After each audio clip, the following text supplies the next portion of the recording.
اللہ الرحمن الرحیم۔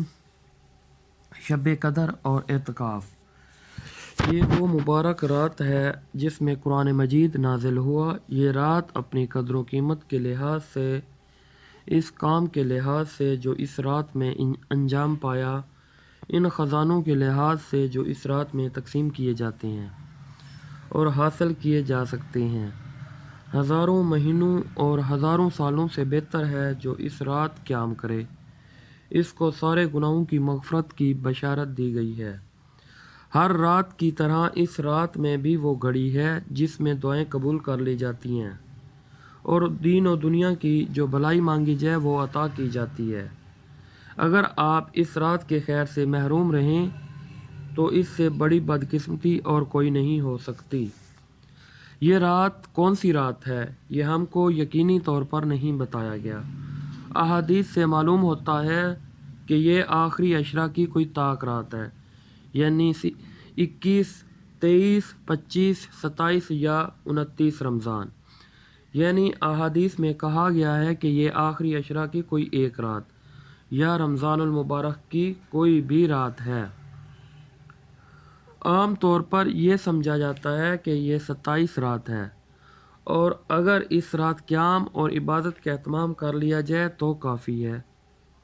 یہ ضروری ہے کہ بعض صحابہ کی روایات سے 27 رات کی تائید ہوتی ہے، لیکن میرے خیال میں اس رات کا واضح تعین نہ کیے جانے میں ایک گہری حکمت پوشیدہ ہے۔ اگر یہ سمجھ لیا جائے کہ ہمیں یہ رات معلوم ہے اور یہ 27 رات ہے تو یہ حکمت ضائع ہو جاتی ہے۔ اس کو پوشیدہ رکھنے کا راز یہ ہے کہ آپ اس کی جستجو اور تلاش میں سرگرداں رہیں، محنت کریں، اپنی آتش شوق کو جلتا رکھیں۔ آخری عشرہ کی ہر طاق رات میں اسے تلاش کریں۔ اس سے زیادہ ہمت ہو تو اس عشرہ کی ہر رات میں، اور اس سے بھی زیادہ ہمت ہو تو رمضان کی ہر رات میں۔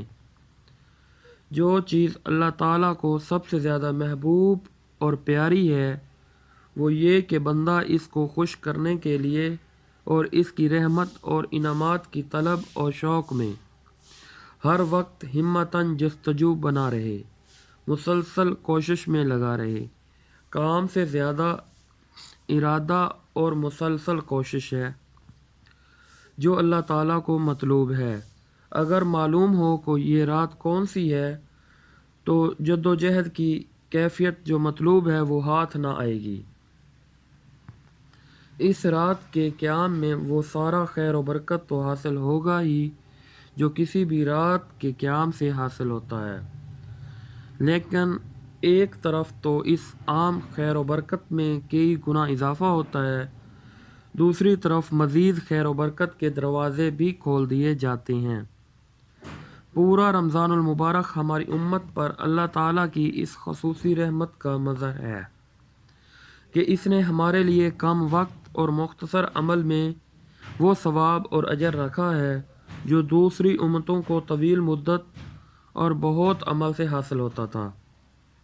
ارشاد نبوی کے مطابق اس کی مثال ایسی ہے کہ امت مسلمہ کو عصر سے مغرب تک محنت کر کے اسے کہیں زیادہ مزدوری ملتی ہے جتنی یہودیوں کو فجر سے ظہر تک اور عیسائیوں کو ظہر سے مغرب تک کام کر کے ملی۔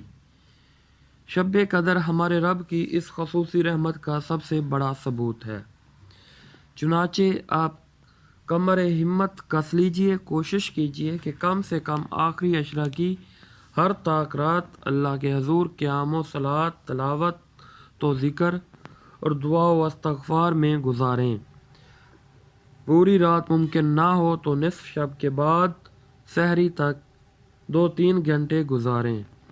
ہاتھ باندھ کر کھڑے ہوں، سجدہ میں پیشانی زمین پر ٹیک دیں، روئیں اور گڑ گڑائیں، اپنے گناہوں سے استغفار اور توبہ کریں۔ قبولیت دعا کی خصوصی گھڑی تو ہر شب آتی ہے، لیکن شب قدر میں اس گھڑی کا رنگ ہی کچھ اور ہوتا ہے، اس کی شان اور تاثیر ہی جدا ہوتی ہے۔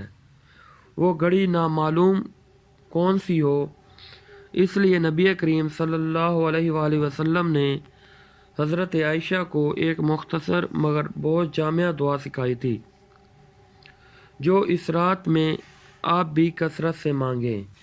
اللہم انکا عفو تحب عفو فاعف عنی، میرے اللہ تو بہت معاف کرنے والا ہے، معاف کرنے کو محبوب رکھتا ہے، بس مجھے معاف کر دے۔ اگر ہمت و حوصلہ ہو تو پھر آپ آخری عشرہ میں اعتکاف بھی ضرور کریں۔ 10 دن کا ممکن نہ ہو تو کم مدت کا ہی صحیح۔ اعتکاف قلب و روح، مزاج و انداز اور فکر و عمل کو رنگ میں رنگنے اور روحانیت کے سانچے میں ڈالنے کے لیے اکثیر کا حکم رکھتا ہے۔ اس طرح شب قدر کی جستجو کا کام بھی آسان ہو جاتا ہے۔